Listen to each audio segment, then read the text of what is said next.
All right, how's it going?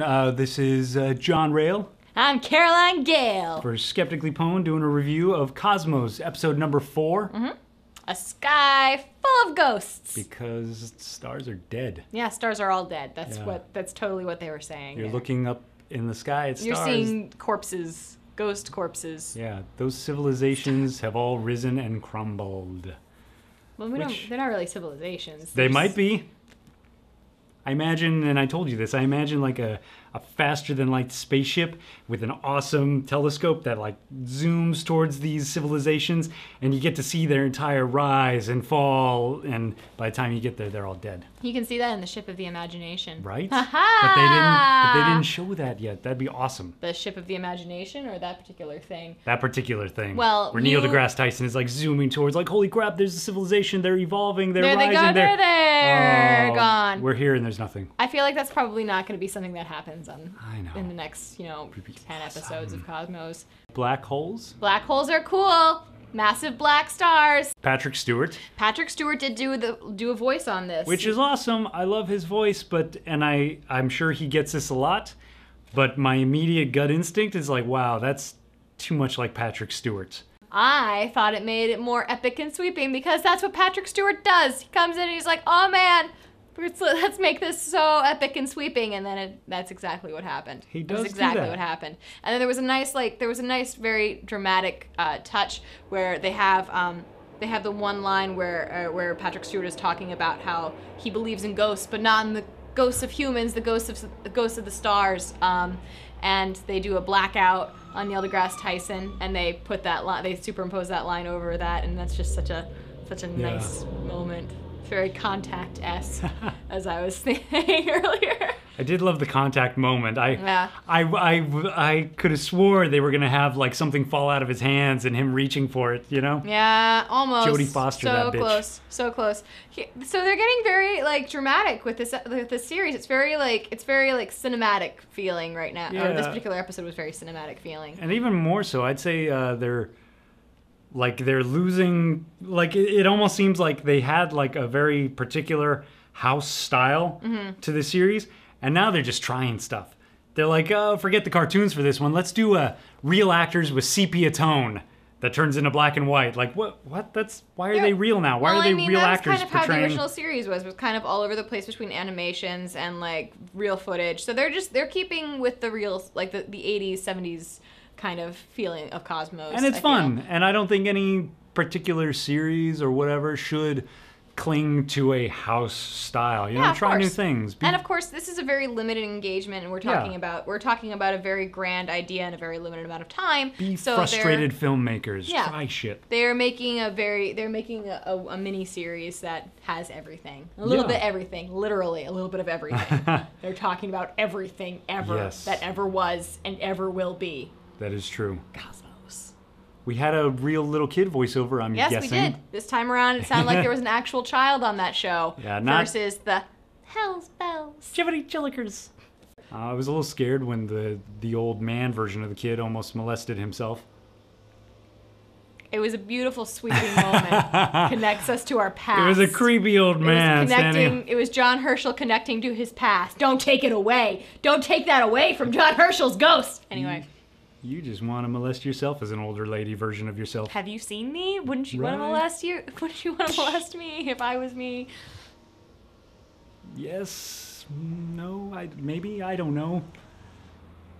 Well, it's funny you have this particular book in your hands. Oh, I'm just waiting for you to make fun of Phil Plait. No. This is actually props to Phil Plait. I actually thought about him a little bit in this episode because he has a YouTube video where he explains like why gravity is greater in condensed objects versus widespread objects, even though they have the same amount of mass. And he demonstrates that like by crumpling up a piece of paper versus a flat sheet of paper. And it's a pretty good video. I'll probably post it here. Yeah. So I was impressed by that. Oh, good. You like Phil Plait this week. I like Phil Plait every week. Except for especially when I get to make fun of him. I just was looking forward to smacking you with bad astronomy. I've been waiting 2 weeks for this. That sounds really sexy. I'm gonna smack somebody with bad astronomy. Oh, by the way, speaking of bitch slapped. To believe in a universe as young as 6,000 or 7,000 years old is to extinguish the light from most of the galaxy. Not to mention the light from all the 100 billion other galaxies in the observable universe. Yeah, suck on that. The universe is billions and billions of years old. Sagan. In your faces. It's funny though, I have heard like creationist concepts about like fast moving light, slow moving light. Like it's there's one hilarious. speed of light. There's one speed. Unless you light speed. Unless you is attend its own speed. Unless you attend a TED Talk, you know. In that case, it might be a different speed. I don't understand what you're talking about. It was the whole controversy, TEDx. They had a guy who gave a lecture about how the speed of light has changed over the years. You didn't hear about this? No. Oh, it was a major kerfluffle. TED has jumped the shark. And then you got the other side of quantum asshole people who buy into this bullshit, who are like, TED is trying to suppress information, you know? And then we all reminded ourselves, it's TED. You know, 18 minutes to explain overly simple concepts in grandiose terms. Yeah. You're bound to run into crazy every once in a while, like J.J. Abrams. Boom. Boom. Boom. J.J. Abrams mention of the episode. Yeah. Proud of you. Thank you. The Neil bicycle animation was hysterical. There was a really hilarious animation of Neil riding his bike around the world. It's like an old-timey It took me right to like too. Mr. Frog. I loved it so much. Oh, I loved it so much. There was also a lot of like physical exercise for Neil deGrasse Tyson in this episode. Yeah, he was going up hills. They're making him push a bike up a hill, ride a bike, look at pretty ladies in Italy, watch gravity get fucked with. But not as much for the fat people. They stayed pretty low to the surface, if you notice. I caught it. When they turned off the gravity in New York City. Don't think I didn't catch it. Fat people don't rise as much as other people. Just that one chubby guy in the corner. No, there was two. There was two chubby people. Yeah. Fat people don't rise as much when gravity's turned off, I guess. Oh, we had another little love story to Carl Sagan again. The three-dimensional reenactment or the dramatic reenactment of Neil deGrasse Tyson's experience with Carl Sagan at the very end. It was adorable. Yeah. Soup's adorable. You had a really wonderful life, Neil deGrasse Tyson. That wasn't the point. That wasn't the point. If you had met Carl Sagan in an enchanting and magical way, you'd want to reenact it as much as possible, too. I just say the exact way they reenacted it, with the music, with the whatever. I'm like, don't change it, Neil. It's a beautiful life. Don't change it. This is the second reference to that same night we've had in the series so far. Yeah.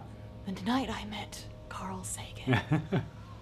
It's a beautiful thing, and I don't want to take that away from Neil. I was just afraid that he would change it, and space-time would never be the same. And space-time would never be the same. What if he went back in time and like killed Carl Sagan and assumed his identity earlier on? Wow. I think people would buy it. Yeah. The music cue at the end. It was a little cheesy this time around. It's like a little like Pretty in Pink. John Cusack, yeah, fucking God, what is that movie? John Cusack. Say Anything? Yeah, Say Anything, John Cusack. Holding the boombox over his head. Yeah. Romantic 80s comedy. 16 Candles. Just like, hey, I want to be in love with you, science. Yeah. But that's okay. I will forgive Cosmos pretty much anything. Yeah. Because it's Cosmos, and it can do no wrong in my heart. Although I will say one thing, not about Cosmos, but about astronomy in general. 4 or 5 dots in the sky do not a lion make. Can you find the constellation of the Lion? There. Well done. And these two little stars over here form the constellation the Crusades. I like the concept of space-time. I guess not the concept, even though the concept is awesome. I like the expression of it, and because it feels like a smackdown. You know? Yeah. What do you mean? It's like, John, did you pack the space-time? Wait a minute, that really didn't answer space-time. Space-time, yeah, you're just going to start yelling that. Did you bring the space-time? It's like throwing the word quantum in front of shit. Yeah, quantum, bitch. Space-time. Oh, goodness gracious. Did you gracious. lose our children? Space-time. Space-time! Did you Is that a gun? Space-time! No matter what. It's mostly the little... Space-time! It's like you're having a spasm. Yeah. Space-time spasm. That's a hoot and a half there, And John. you know Rael. why, Caroline? Why? Space time!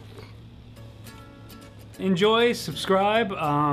Caroline will have her own channel, video things. I very will have soon. my own channel and video things really soon. And you should also subscribe to Skeptically Pwned. Check out some links. If you're not, no pressure to donate any money whatsoever, But pressure. but a little pressure. We have a lawsuit coming, guys. We need the money. But if you don't trust us with money, God knows why you wouldn't. There's not gonna be a lawsuit for me. So I mean, if you're really only here to support me, don't donate. But you know, if you want to like keep this guy from doing whatever, then Getting like sued so by smooth Fox. in this direction, so rough in this It's direction. fairly smooth. It's really rough in this direction. Yeah, but if you don't trust me with money, which God knows why you wouldn't, there's an Amazon wish list. If you want to make sure that we have actual equipment that we're actually using. If you want to make me look prettier, donate We got a to mask John. Yeah, we on got the wish list. I'll put a mask on the wish list. Think I won't? Douche. A douche. What? They wouldn't mind seeing us in masks. That'd be fun. This sounds like a completely different channel now.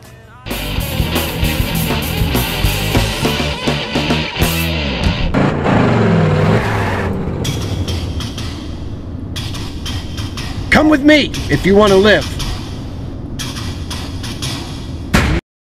You just blew my fucking mind. Wow.